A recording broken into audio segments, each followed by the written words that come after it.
उपसभापती नीलम गोरे यांनी बोलावली महत्त्वाची बैठक। राज्यातील महिलांवरील वाढते अत्याचार आणि महिला आयोगाच्या प्रश्नांबाबत होणार चर्चा। महिला आयोगाच्या अध्यक्षा रुपाली चाकणकर राहणार उपस्थित। राज्यात महिला अत्याचाराची प्रकरणं वाढली। नागपूरमध्ये अत्याचारासंबंधित 85,818 प्रकरणं प्रलंबित। वैष्णवी हगवणे आत्महत्या प्रकरणातील आरोपी राजेंद्र सुशील हगवणे आणि सह आरोपी निलेश चव्हाणची पोलीस कोठडी आज संपणार। पोलीस पुन्हा तिघांची कोठडी मागण्याची शक्यता। वैष्णवी हगवणे मृत्यू प्रकरण। वैष्णवीनं गळफास घेतलेल्या पंख्याचीही होणार फॉरेन्सिक चाचणी। गळफास घेतलेला पंखा किती वजन पेलू शकतो याची चाचणी होणार।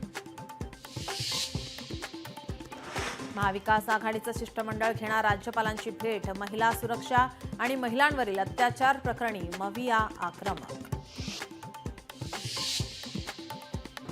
राज्य मंत्रिमंडळाची आज सकाळी 11 वाजता सह्याद्री अतिथीगृहावर बैठक। कोरोनाचा वाढता आकडा, पावसानं मारलेली दडी आणि शेतकऱ्यांसमोरील समस्यांवर चर्चेची शक्यता।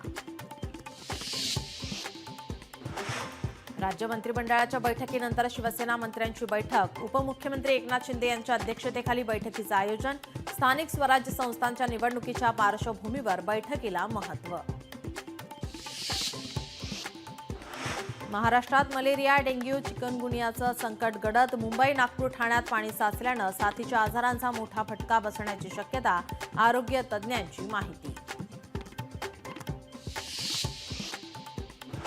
भाजपाचे दिवंगत नेते गोपीनाथ मुंडेंचा आज स्मृतिदिन।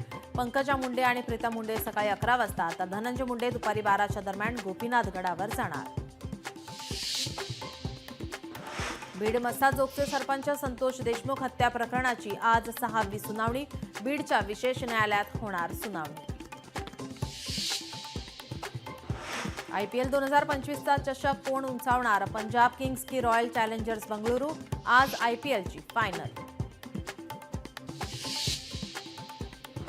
नाशिकमध्ये कोयता गँगचा धुमाकूळ। शहरातील 2 वेगवेगळ्या भागात कोयता गँगकडून वाहनांची तोडफोड।